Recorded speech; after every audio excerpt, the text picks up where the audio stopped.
Rahim. I welcome all to this event on Kashmir Solidarity Day.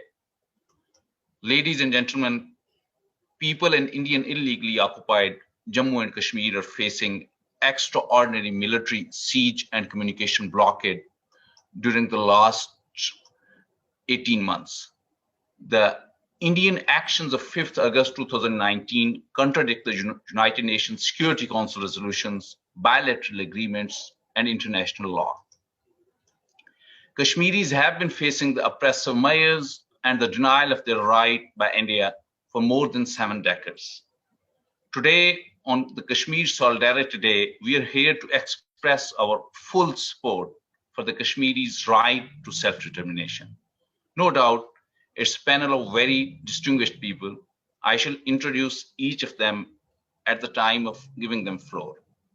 During the last 18 months, the human rights situation in Indian illegally occupied Jammu and Kashmir is in its worst phase by any standards, particularly due to extrajudicial killings, fake encounters, enforced disappearances, indiscriminate use of pellet guns, and illegal detention of innocent people. For over 8 million Kashmiris, their own homes have been declared prisons by more than 900,000 occupation troops.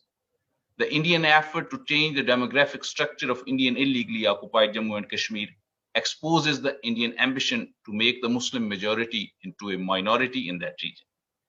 India is implementing these changes through illegal domicile rules and by the introduction of new property laws. India is offering incentives to outsiders to facilitate their settlement on the occupied land of Kashmir in violation of international law, particularly the Fourth Geneva Convention. India is also making a consistent effort to undermine the cultural identity of Kashmiris by downgrading the status of Urdu language and by changing the script of Kashmiri language. We shall discuss various aspects of all these issues today. I shall request all panelists to restrict their interventions to 7 minutes. Without much ado, now I shall invite High Commissioner Razab Tarid for opening remarks. High Commissioner Tarid is one of the most senior diplomats in the Foreign Service of Pakistan. He has served in Pakistan embassies in Manila, Brussels, and Tokyo. He was Deputy Permanent Representative of Pakistan to the United Nations in New York. He served as Pakistan's High Commissioner to Kenya. Before joining as High Commissioner in Canada, he also worked as Pakistan's Permanent Representative to the United Nations office in Nairobi. Over to High Commissioner Tarid.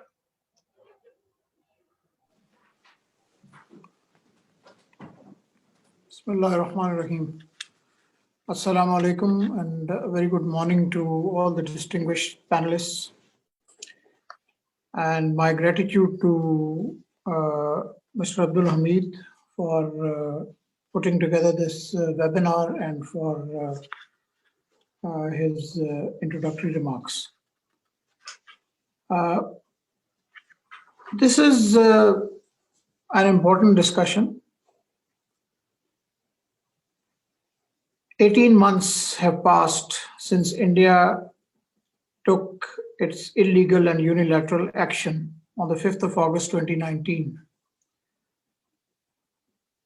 which flew in the face of United Nations Security Council resolutions, bilateral agreements, and international law.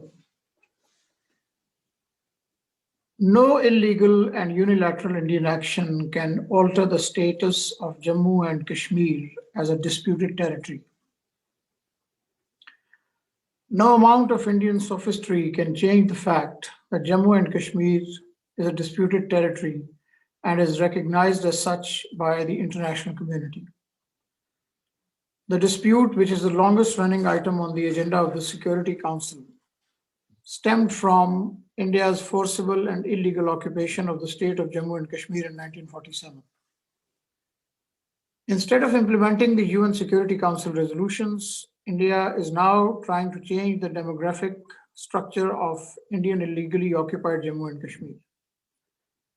Needless to say, Pakistan categorically rejects the grant of domicile certificates of Indian illegally occupied Jammu and Kashmir by the Indian authorities to Indian nationals. The Kashmiris have also rejected the bogus domicile certificates. By changing the demographic structure of Indian illegally occupied Jammu and Kashmir, the Indian government intends to undermine the exercise by the Kashmiri people of their right to self-determination through a free and impartial plebiscite under the auspices of the United Nations as per the relevant UNSC resolutions. Along with the attempts to change the demography of Indian illegally occupied Jammu and Kashmir, India is also engaged in well-documented extrajudicial killings, in fake encounters, coordinated search operations, indiscriminate use of pellet guns, and collective punishment. Such actions are a manifestation of India's state terrorism in its worst form. Indian occupation forces are operating with complete impunity under the cover of draconian laws such as PSA, AFSPA, and UAP. India also wants to divert the attention of the international community by labeling its activities in the Indian illegally occupied Jammu and Kashmir as development. When media try to highlight Indian atrocities and crimes that expose India's false narrative of development, India muzzles independent voices of journalism. However, global media, watchdogs, Indian and international human rights groups, and civil society organizations have expressed deep concerns over unprecedented restrictions imposed on the media, the widespread intimidation of Kashmiri journalists, and the precarious state of their work environment. It is a moral obligation of all of us to express solidarity with Kashmiris who are facing the worst kind of oppression under the Indian rule. Pakistan's leadership, right from Quaid-e-Azam Muhammad Ali Jinnah to Prime Minister Imran Khan, has always expressed support for the Kashmir cause. Pakistan's parliament has passed several resolutions on Kashmir. In this background, this webinar is an important opportunity for us to hear from experts on the broad picture of the situation in the Indian illegally occupied Jammu and Kashmir and to express solidarity with the oppressed people of Kashmir. Thank you, ladies and gentlemen. Thank you, Mr. Tarab. Now I invite Ms. Karen Rodman. She is a retired civil servant and currently serves as Director Just Peace Advocates. She has 30 years of experience in public policy. She is a founder and CEO of Just Trade. Over to Ms. Karen Rodman. Shukriya. Assalamu alaikum. It is indeed a pleasure for me to be able to join with this esteemed panel today as we stand in solidarity with the people of Kashmir and their right to self-determination. I would be remiss if we considered the brutal illegal military occupation and outrageous colonial settlement of Kashmir by India to not also acknowledge that we too are settlers on indigenous land, a land that has been colonized through systematic historic violence that continues today against the indigenous people across Turtle Island. It is from this context that Just Peace Advocate comes as an ally. We come with the resolve to work tirelessly for justice for all and the right of self-determination for all indigenous people. I am pleased to be able to join you today, remembering the visit that I made in late 2019 as part of a small human rights delegation to Azad, Jammu Kashmir, led by Brother Zafar Bangdash. I appreciate the opportunity to be able to see firsthand, to talk with the people, to visit the legislature and the line of control. Now, a year into the COVID-19 world, that visit in many ways seems a lifetime ago. But more importantly, for the people of Kashmir, the unfolding of this past year is hard to even fathom. The people that we met with in December 2019 were desperately holding on to slivers of hope at that time, with Indian Occupied Kashmir at 150 days of lockdown. I remember the clocks in Muzaffarabad showing 148, 149, 150 days of lockdown. The message from Kashmiris we met was clear. They wanted to return to their own land in the occupied area in Kashmir that India had occupied, and they want freedom through the right for self-determination to be realized through the plebiscite promised in 1948 through the United Nations Security Council Resolution 47. At the time, in 1947, Canada's United Nations representative, Andrew McNaughton, had taken the lead in this resolution as the then president of the United Nations Security Council. And so the people that we met with said that they hoped that the Canadian government would take leadership now, even though it was 70 years later, to insist that India end the brutal lockdown and humanitarian crisis and to hold the United Nations supervised plebiscite promised to them over the years and the many United Nations Security Council resolutions. But here we are a year later, and despite the work that has led to 3 petitions sponsored by 3 Canadian elected officials in 3 different parties, political parties, and thousands of letters, the Canadian government has remained quite silent. However, there is hope in that the presentation of these petitions was the first mention of India's occupation of Kashmir in the Canadian Parliament in over 15 years. And so as Canadians endure the inconvenience of this pandemic lockdown, thousands of Kashmiris have been jailed and tortured, and many hundreds remain in detention. That sliver of hope for the people of Kashmir is getting very slim. In the past few months, since India enacted their domicile law, over 3.3 domicile certificates have been issued by the occupying India to its own settler population. This population transfer is prohibited by Article 49 of the 4th Geneva Convention. And under Article 1, Canada, as a high signatory of that convention, is accountable to ensure that the convention is upheld in all circumstances. The introduction of new land laws ending exclusive land rights of Indigenous people of Kashmir has paved the way for this aggressive settler colonization. This legal framework was put into action immediately and is intended to shift the demographics. In fact, has shifted the demographics if we were to say that those certificates were legitimate. And I would agree that we need to be very clear they are bogus. But with that shift, that would be in a few months to 1/4 non-Indigenous settlers in the occupied Kashmir, Indian occupied Kashmir and Jammu. To put that in context, over half a century, Israel has made a relatively similar demographic shift in occupied West Bank with the addition of less than 1 million settlers. Just Peace Advocates sees its role to join with the Kashmiri Canadians and their allies to impress upon the Government of Canada and civil society the urgency of this matter. Kashmir is under a genocide alert. The Indian government's imposition of communication siege on Kashmir Valley, along with putting into place other coercive measures, has effectively imprisoned 8 million people. Kashmiris are being cut off from each other and the outside world, while their families across the globe are unable to contact them and ensure their safety and well-being. Beyond this situation, the situation impacts each of us directly, as Kashmir has crucial implications for global peace. Silence is not an option. It is important that Kashmir is contextualized in the broader conversations on settler colonization, Islamophobia, racism, and the majoritarian nationalism that is sweeping India. The 21st century settler colonization is in hyperdrive for the people living in Indian occupied Jammu and Kashmir.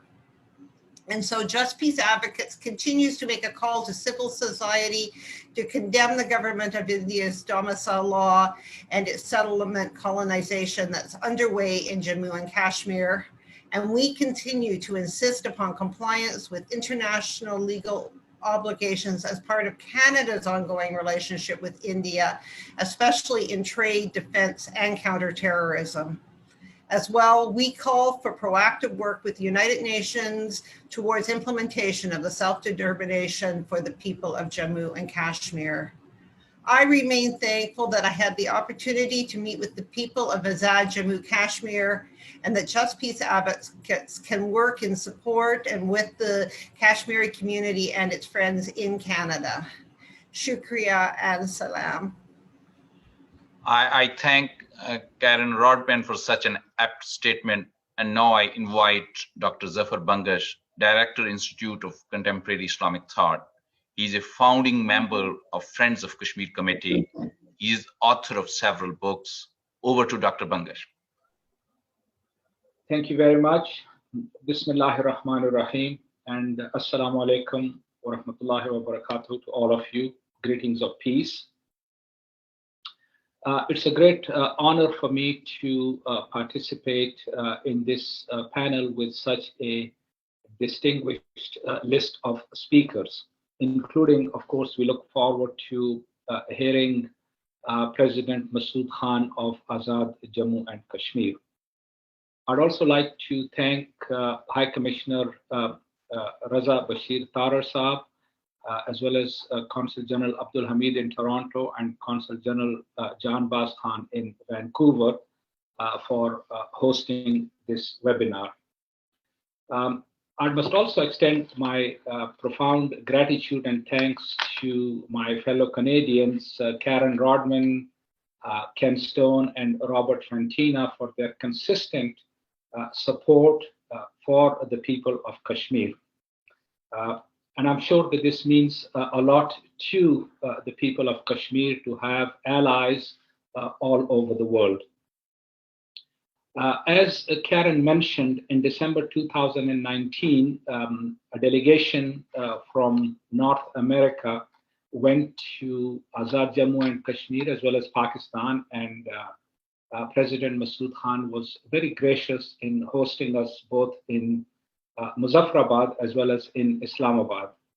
We have, of course, very pleasant memories of that visit, but at the same time, we came away deeply saddened by the tales of horror that we heard from the Kashmiri refugees that had to flee Indian occupation at least 3 decades ago.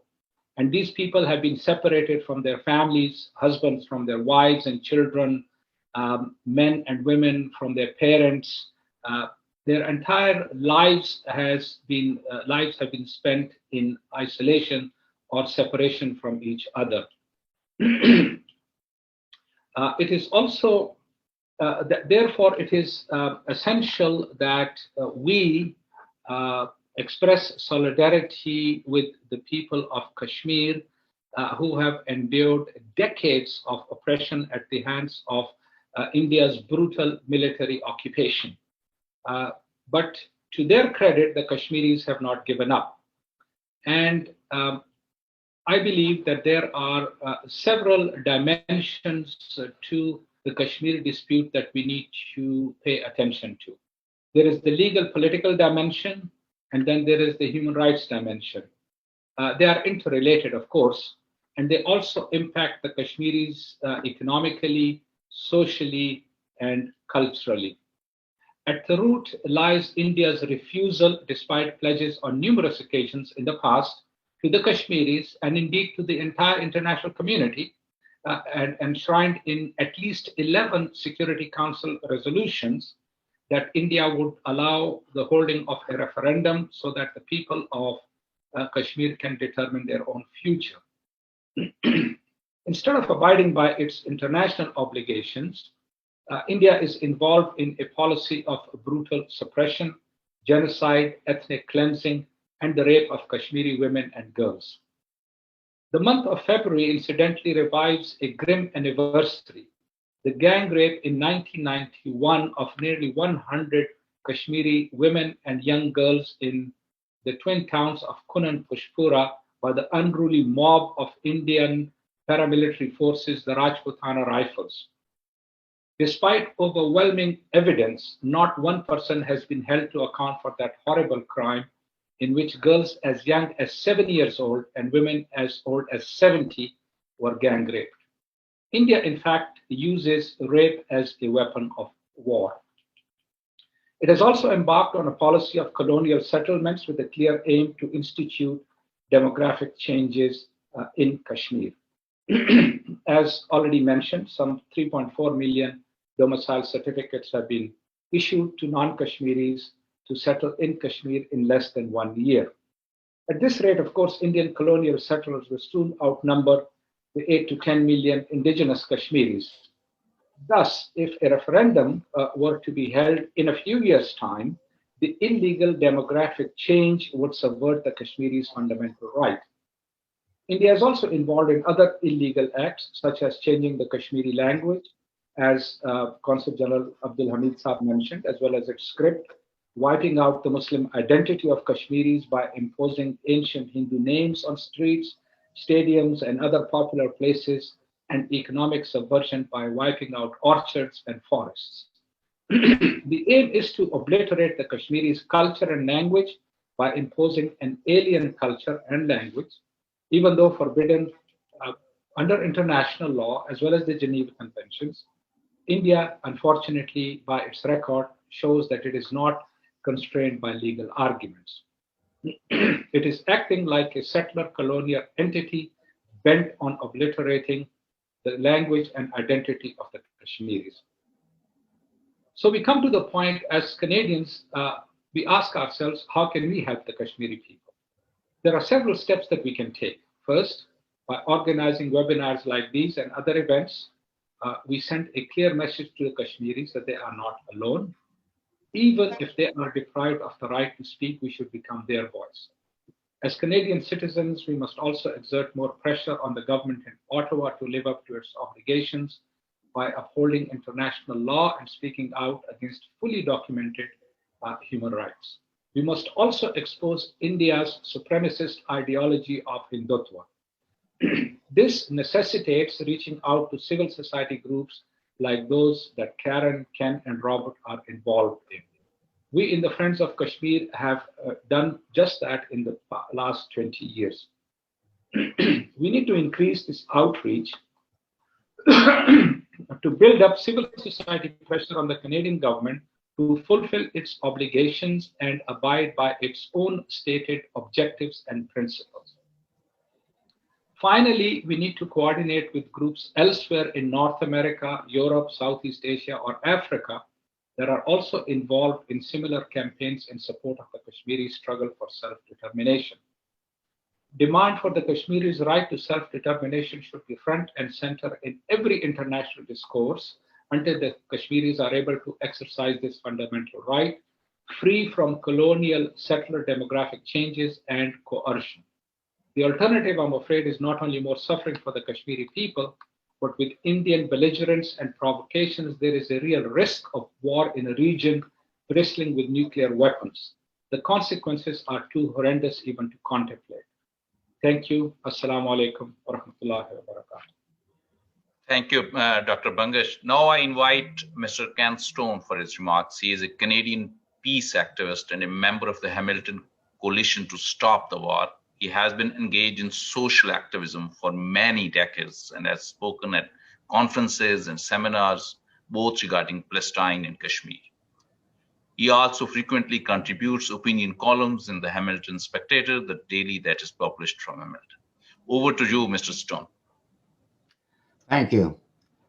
Brothers and sisters, on behalf of the Hamilton Coalition to Stop the War, I would like to thank the organizers of Kashmir Solidarity Day 2021 for the opportunity to participate in this forum and to share the platform with President Masood Khan of Azad Jammu and Kashmir.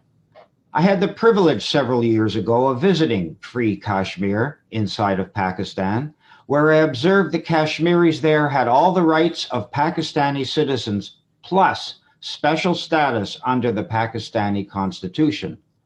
On that occasion, the residents of Muzaffarabad and the students at the University of AJK used their political rights to speak out loudly against the ill treatment of their families on the other side of the line of control and to demand an end to the illegal Indian occupation. Last week, I was heartened to hear the UN Secretary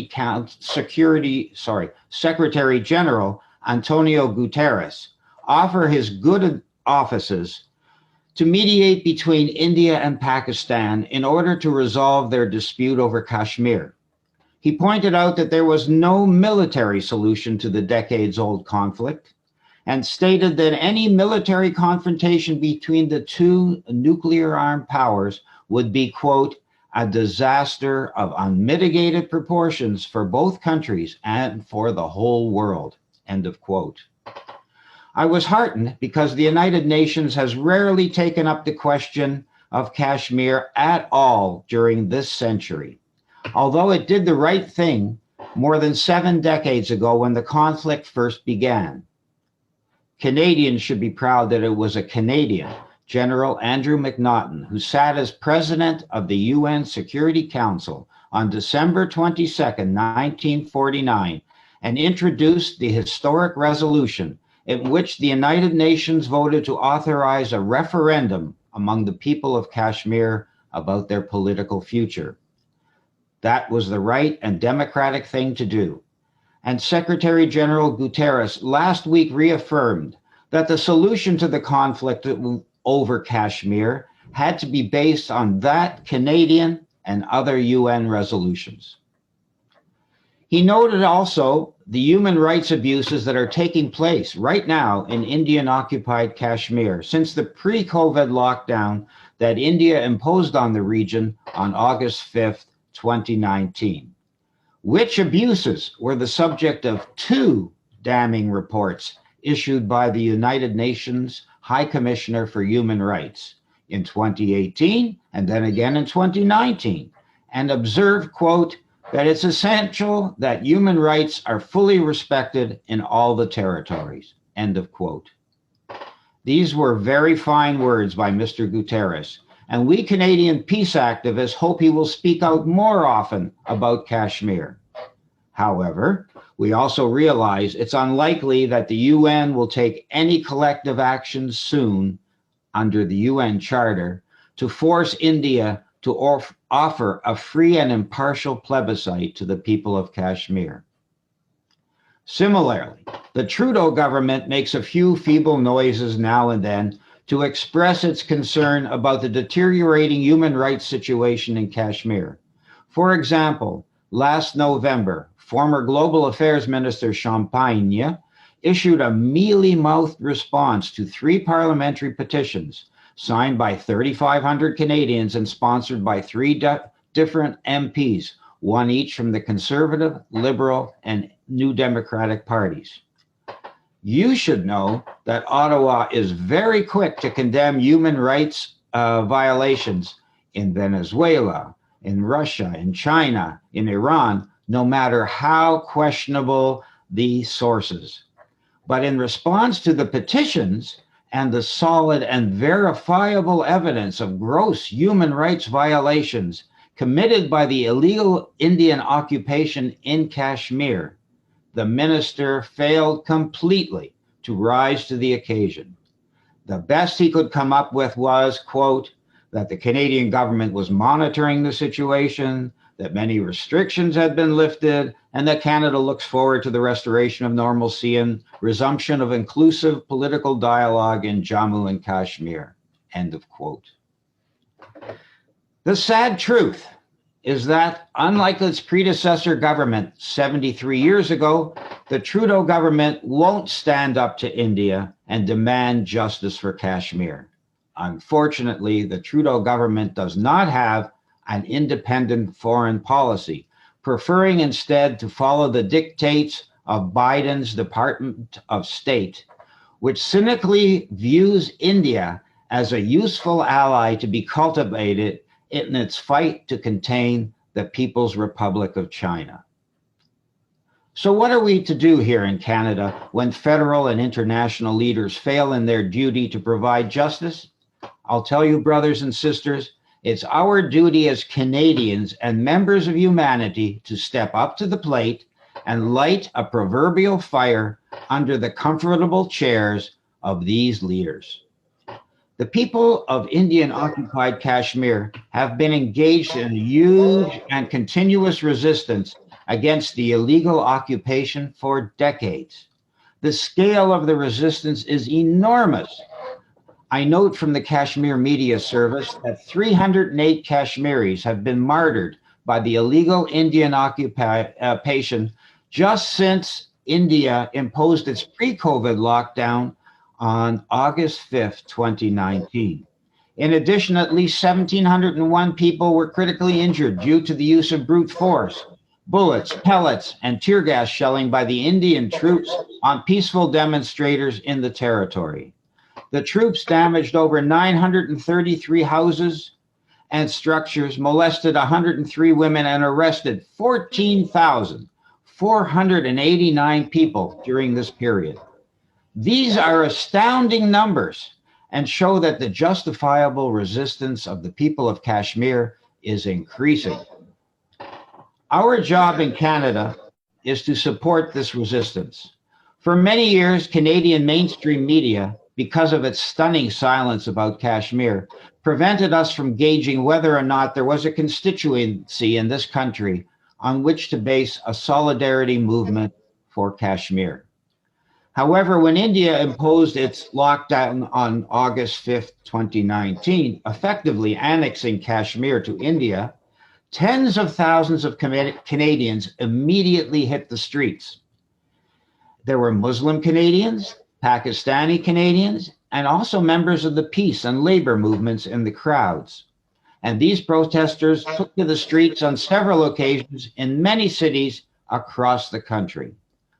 So now we know that there is not only a constituency in Canada for a solidarity movement with Kashmir, but also that it is quite large.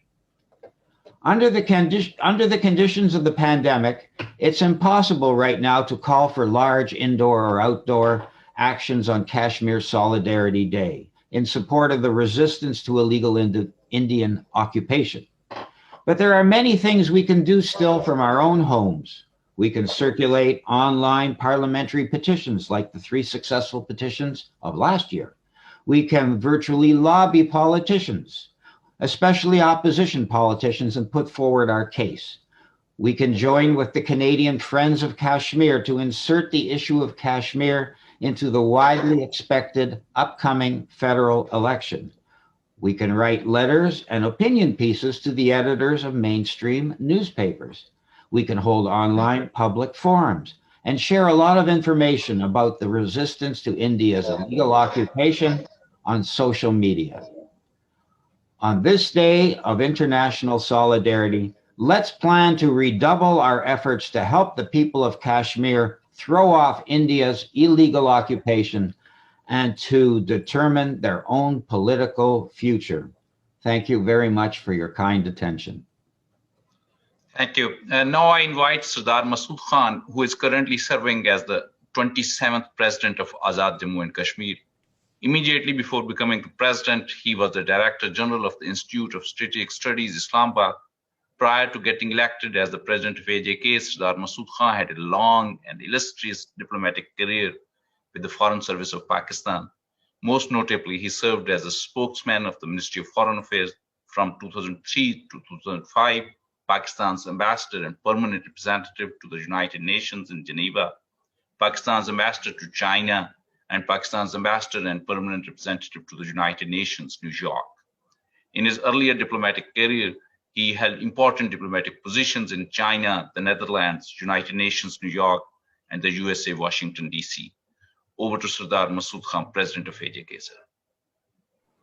Well, thank you so much, Mr. Abdul Hamid Bhutta, for giving me this opportunity and for inviting me and for organizing this event on the occasion of the Kashmir Solidarity Day. And I can't see him, but I presume that Ambassador Raza Bashir Tarar is there. Are you there? Yes, my greetings to you. And Ambassador, thanks for organizing this event, because I see that the High Commission in Ottawa and the Consulate General in Toronto are co-hosting the event. So thank you so much. And I know Dr. Zafar Bangash. I also know Mr. Ken Stone. Ken Stone, in fact, had visited Muzaffarabad. And, a couple of years ago, I went to Toronto, and I was warned that I should not go to Toronto or Canada because this is Indian territory. Not that Indian territory, but the South Asian Indian territory, that they are very influential, that you can't make a dent there. But I decided to go anyway, and I was surprised at the level of receptivity for the issue of Jammu and Kashmir and the open-minded of not just the civil society, but also of parliamentarians. So it was a memorable visit. And in fact, during my visit and after that, many parliamentarians called out India for its crimes against humanity and its excesses in the occupied territory. So I have very pleasant memories of the visit. It is really heartening and reassuring that you have organized this event because the people of Jammu and Kashmir, the occupied Jammu and Kashmir, they're being brutalized, they're being killed, they are being maimed, they're being tortured. They are in prison houses or in concentration camps. Our top leadership there, the Hurriyat or freedom leadership, they are incarcerated in their houses, and other leaders are in the most notorious prisons. People have been totally disenfranchised, and they have no choice in decision making that impinges on their fundamental rights. So they are all prisoners. They're prisoners in their home, they are prisoners in their neighborhoods, they are prisoners in their homeland, because foreign troops have come there, 900,000 of them, and they're killing and brutalizing them. They're using brute force against them. Now, women are raped there, are sexually molested. Boys as young as 10, 11, and 12, they have been detained under this lawless law, which is called PSA, Public Safety Act. And it is such a dark law that if anybody, a political activist, is detained under this law, they can be kept in detention for 2 years without recourse to law or any legal proceedings. And they are not given access to their attorney, and they are not visitation rights are not given to their relatives. So most of the people in detention die. In the torture there for the detainees is unbearable, whether they are imprisoned inside the occupied territory or they are moved to northern prisons of India, in the prisons of northern India.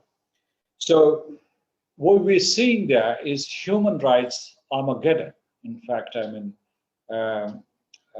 Kashmir is human rights violations hotspot today.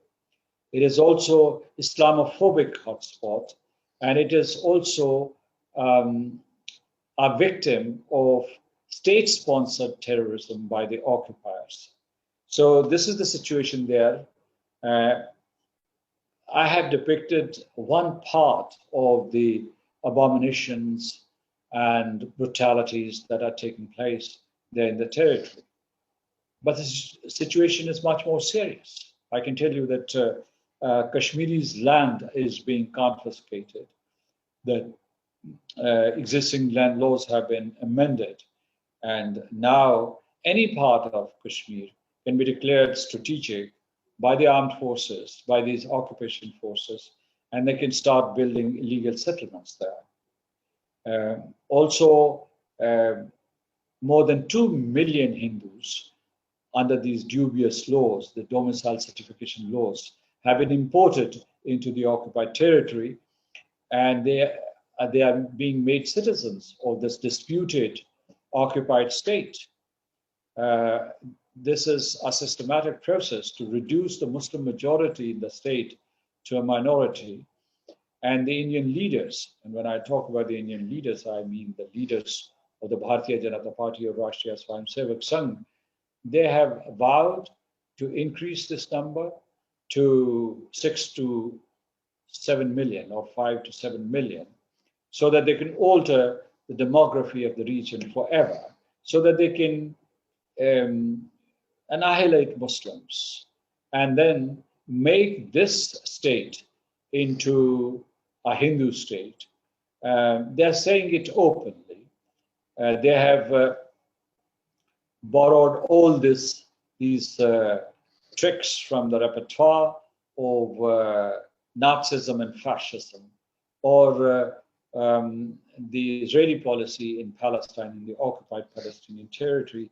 That experiment, those vicious experiments are being replicated in the occupied territory.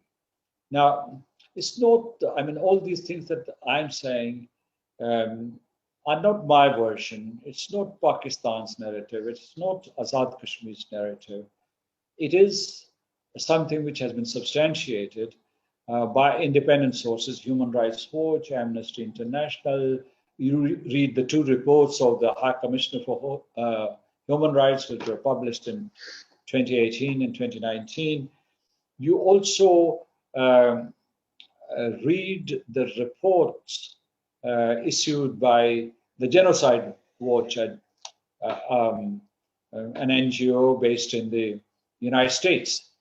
According to Genocide Watch, there are 10 stages of genocide in any given territory. And Kashmir has entered into the 8th stage. And the next stage is of annihilation or elimination of a population. And the 10th stage is denial that this has happened. So what India is doing there, let me repeat, is a clear violation of the 4th Geneva Convention, of Genocide Convention, Additional Protocol 1, ICC statutes, and several Security Council resolutions, covenants that were passed in the last century, and scores of conventions and treaties. Now, but India, behaves in a manner that it's above the law. It doesn't respect the rule of law at all. That it is seeking exceptionalism, and it wants to get away with murder because it has close ties with the Western countries, particularly with the United States, and it thinks that India is being nurtured as a counterweight against China. So Kashmir has become a victim of geopolitics, the new world order, which is based on economic interests, mercantile economic interests, and also your narrow strategic agenda. I say narrow strategic agenda because it violates all the norms and standards and laws that were crafted in the aftermath of the creation of the United Nations. Because you go back to the late 1940s and everybody was reassured that now you had the Charter and the United Nations organization, and that the world would be saved from the scourge of war. This succeeding generations would not have to go through that catastrophe that they faced during the two wars and during the interwar period.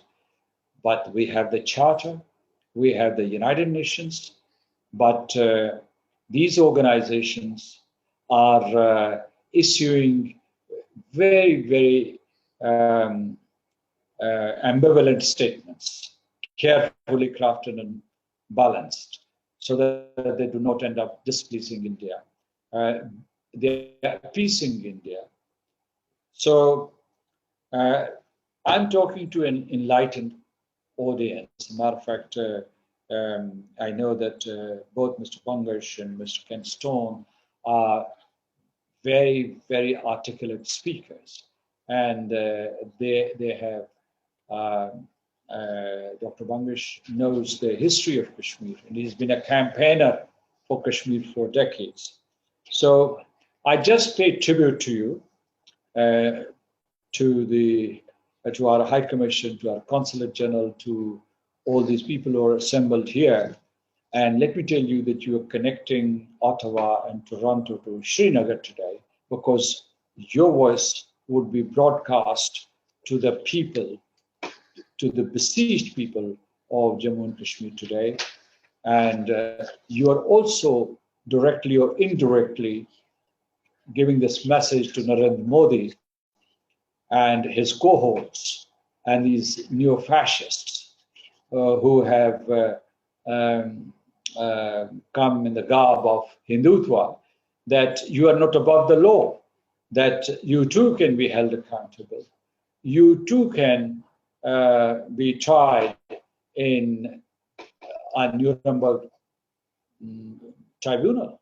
So I think that the last point that I want to make is that if we do not intervene, if the international community doesn't intervene, you know, these people, the Bharatiya Janata Party and Rashtriya Swayamsevak Sangh, these proponents of Hindutva, they would push the South Asian region to the precipice of war, confrontation, but they would also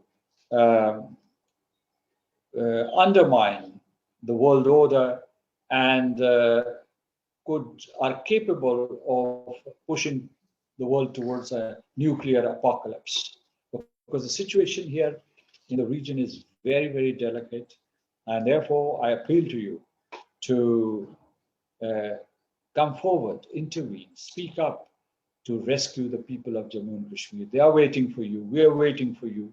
And we have faith in you. Thank you so much. I thank President Masood Khan for sparing his time. I know that 5th February is a very, very busy day for President of AJK, and we are grateful to him for his enlightening conversation. And now I invite Mr. Robert Fentina. He is the author of several books. As a journalist, he has been a regular contributor to several journals, including Counterpunch, Mint Press, News, Middle East Rising, Palestine News Network, and The Truth. He has been interviewed by various TV channels in different parts of the world.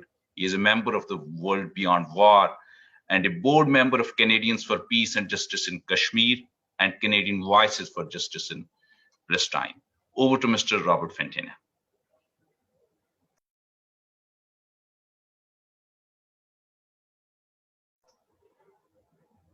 We shall request you to unmute. Yeah. Thank you.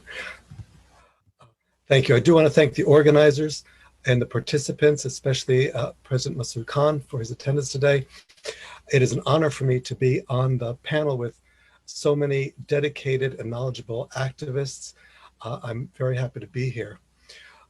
Today we have heard of the various Indian government measures that have been instituted to devastate Kashmir. We know about the changes to the constitution that have removed any level of autonomy from the Kashmiri people. And we've also heard about the human toll these measures are taking. We've heard about the United Nations violations, certainly the torture of innocent people, the Islamophobia that is so prevalent, and the brutal hostility toward Muslims.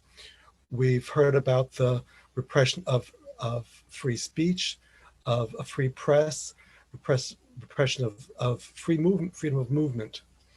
We've also heard that even the very language of the Kashmiri people is under assault, and it is India's wish and goal to completely annihilate the culture of the Kashmiri people.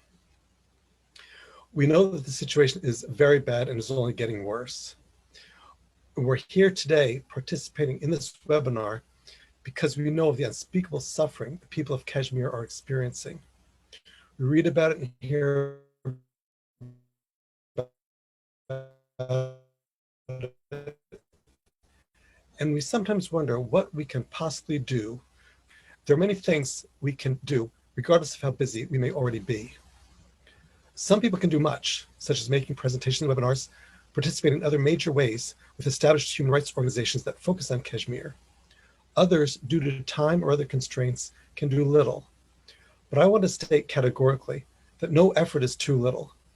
No one should think that due to lack of time or any other constraint, what they do won't make a difference.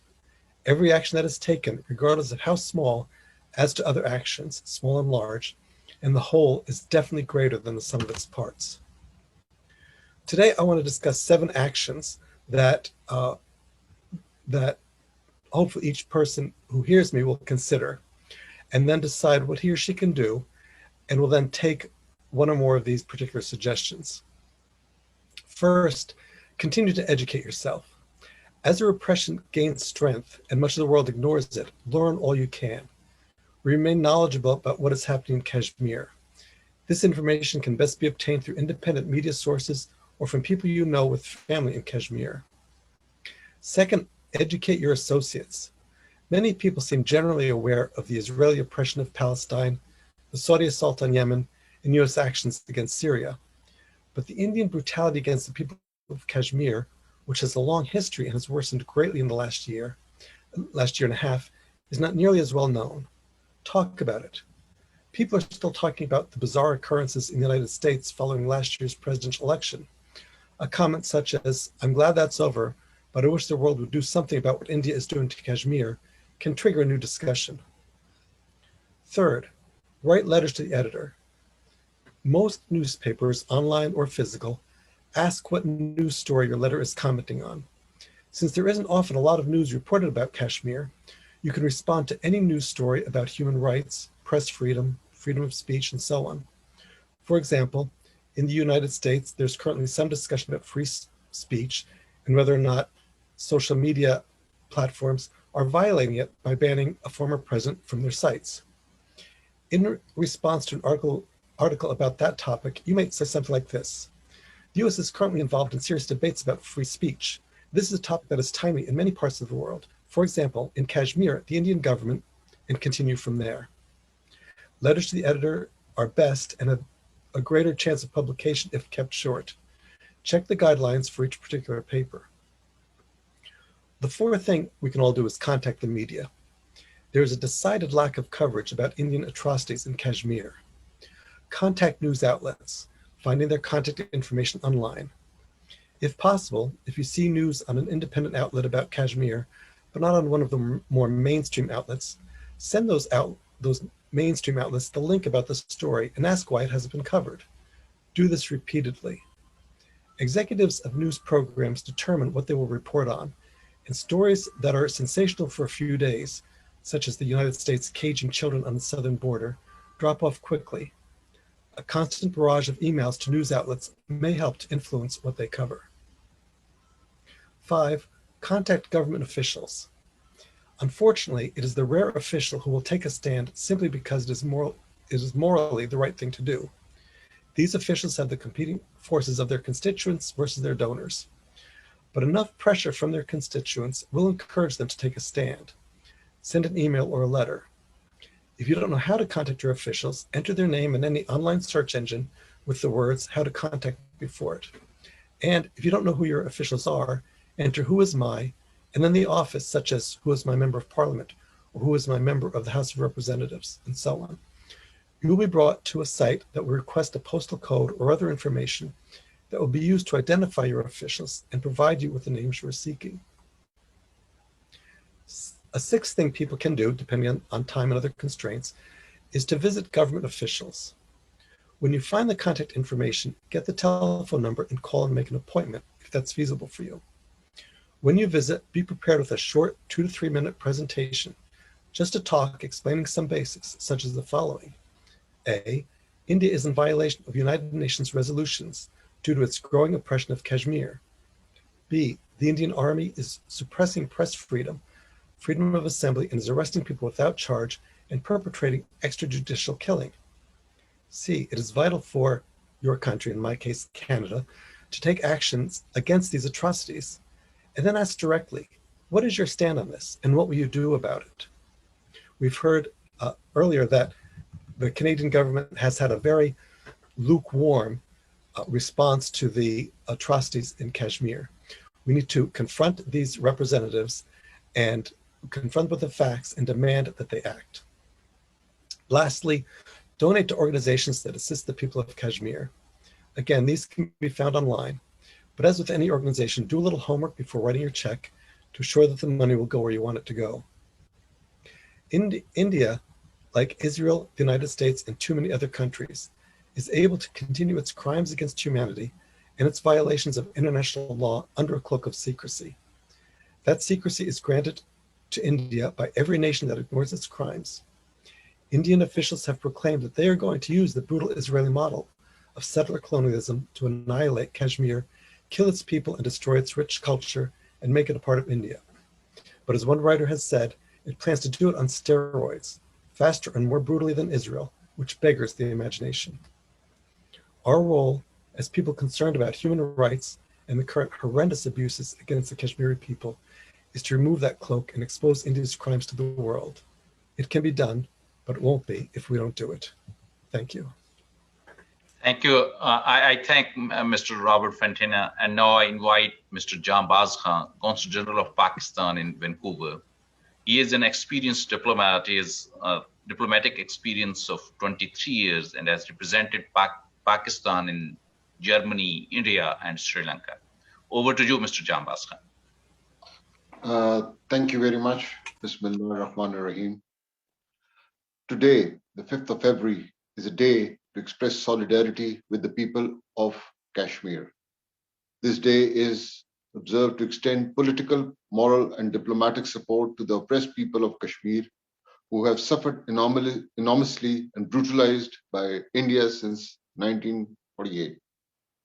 Over 8 million Kashmiris have been turned into prisoners in their own homes, with over almost 1 million troops deployed in the Indian Occupied Zone of Kashmir. The government and people of Pakistan hold Kashmir and people of Kashmir dear to their hearts. The issue of Kashmir is not only an unfinished partition agenda, it has broader human dimension as well, which clearly speaks about inalienable right of the people of Kashmir under the UN Charter, as well as the UN resolutions to this effect. A student of history of the subcontinent would know how the people of Kashmir have been repressed since 1948 by India. The repression by Indian armed forces is not only brutal, but it's merciless and is true representation of crimes against humanity. It perpetuates a perpetual state of war crime in a systematic manner by India, which parallels what Adolf Hitler and Nazis did to Europe during the 1940s. The Kashmiri struggle for the right of self-determination is characterized by defiance, reliance, courage, and forbearance. Since the occupation of Kashmir by India, the patience and determination of the people of Kashmir has not dimmed despite unprecedented sacrifices. Since 1989 and the launch of Kashmiri Intifada, their zeal for their inalienable rights has attained new heights. The people of Kashmir continue to raise their voice against atrocities and barbarism being committed by the state of India. The brave and proud people of Kashmir have not bowed to an inhuman onslaught by the occupational army of India. Ladies and gentlemen, it has been more than 18 months since India's actions of August 5, 2019, which revoked the autonomy of Kashmir against the UN Charter.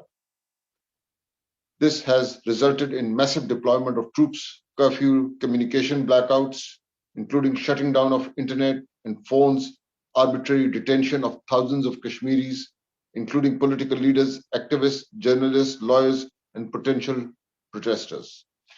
Curbs on peaceful protests, restrictions on children going to schools, and people seeking medical care in defiance of the international human rights instruments have been imposed as well.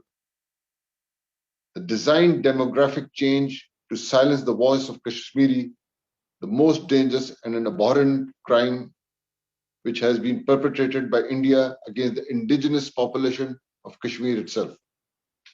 These changes are being carried out through promulgation of illegal domicile rules, changes in property laws, and downgrading the status of local languages. Incentives are being offered to outsiders to settle on the occupied lands of the Kashmiris in violation of international law, particularly the Fourth Geneva Convention. India continues to use its draconian sedition and counter-terrorism laws to silence peaceful dissent and individuals, as well as non-governmental organizations targeting those who have been critical of India's action or policies. The Indian government action has received widespread condemnation over time and at present as well from numerous international human rights bodies, including United States Congress, European Parliament, UN Human Rights Council, Human Rights Watch, and OIC Independent Permanent Human Rights Commission as well. There are confirmed reports of India inflicting collective punishment in the form of unmarked graves of thousands of people who have been killed in extrajudicial killings, night raids causing immense psychological trauma not to few people but to the whole Kashmiri nation, gang rapes, house-to-house searches, stripping of young men and women, closure of businesses and schools, shutting down of internet and landlines, and detention of torture of politicians, journalists, and human rights activists by the Indian security forces which are deployed in occupied Kashmir. The infamous laws of Armed Forces Special Powers Act and Public Safety Act, which enables Indian security forces to trample human rights of innocent Kashmiris with absolute impunity, are in vogue. India has not honored its international commitments as per international norms, which in itself is against the UN Charter and relevant UN Security Council resolutions. Respecting its commitments to the international law is indispensable for durable peace and security in South Asia. The question of a nuclear confrontation is an ever-present danger. The issue of Kashmir and India's action therein has bedeviled peace in the region. It may have grave consequences for the future of South Asia, where 1/4 of the world's population lives and which is the poorest region in the world. It is incumbent upon all of us to continue to highlight the Kashmir issue, especially the human rights violation, until Kashmiri sufferings are over and they finally are granted right of self-determination as per the UN Security Council resolutions. At the last, I am immensely and deeply grateful to all of you who have been strong voices of the people of Kashmir in Canada, and in particular, British Columbia, Alberta, Saskatchewan, and Yukon territories. I thank you very much for your patient hearing. Thank you, sir. Now, at the end, I shall again invite His Excellency High Commissioner Raza Bashir Tarar Sahab for concluding remarks. Over to you, sir. Thank you very much, Mr. Abdul Hamid.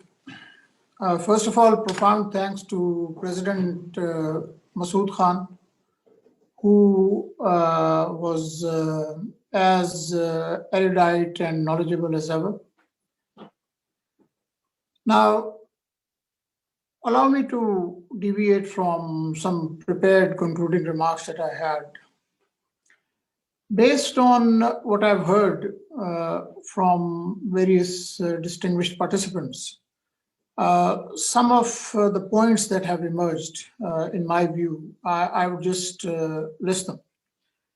First of all, I think there is a general agreement that what India is up to in the Indian illegally occupied Jammu and Kashmir is a mockery of the entire UN system, multilateralism, Pacific settlement of disputes, so on and so forth.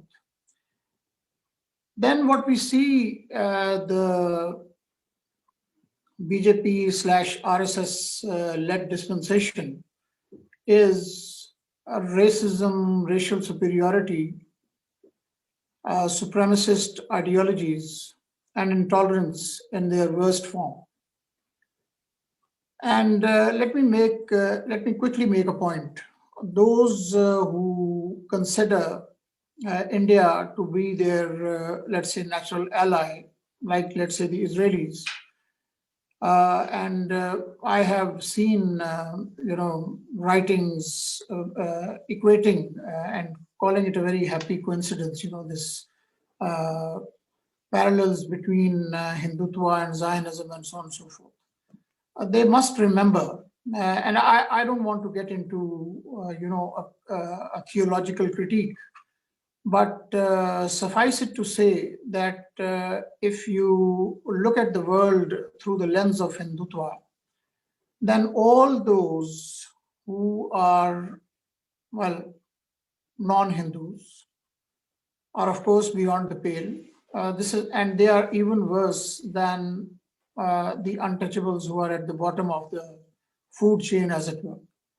And God forbid, if you were a person of color or, a practitioner of monotheism, then you're totally doomed. So let's disabuse ourselves of these fancy notions that all is well, in the state of Denmark. It is not. Now, genocide, as President Masood Khan has rightly pointed out, is underway. It's being done cleverly. As we speak, people are being, deprived of their right to life, and or they are being incapacitated in a manner as to render them unfit or unable to resist the draconian occupation. That again is afoot, and here is I would like to call upon the advocates of the responsibility to protect, to rise and to do something about it before we see something that makes Rwanda look like a walk in the park. Then obviously egregious violation of human rights of all kinds. We have seen that. And as has been rightly pointed out, this wrong China calculus. Allow me to submit to you that the Indians have no interest in being net guarantors of security, as some of your neighbors, wish to believe. Of course, they would like to profit from various deals, like the nuclear deal which they had with the US. They would like to profit from the different trade concessions they get, but they do not have the stomach or the capacity to basically provide security to the West, economic or otherwise, by being a bulwark against the People's Republic of China. And we have seen a practical demonstration of their capacity in their recent so-called skirmishes, or the lack thereof, at their border with China. So that is just a very fanciful notion, which is bound to flounder sooner or later. Then we have heard Mr. Ken Stone expressing frustration with the inactivity on part of governments and the UN and so on and so forth.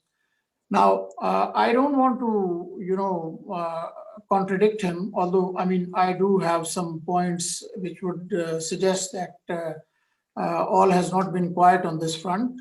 But I must highlight the fact that what Mr. Stone has said is an embodiment of the frustration that any right-thinking individual feels at this, seemingly lack of progress and this inertia or the lack of forward movement that one perceives in the abysmal state of human rights and all that in Indian illegally occupied Jammu and Kashmir, which then in turn can strengthen the narrative of extremists and those who advocate violence.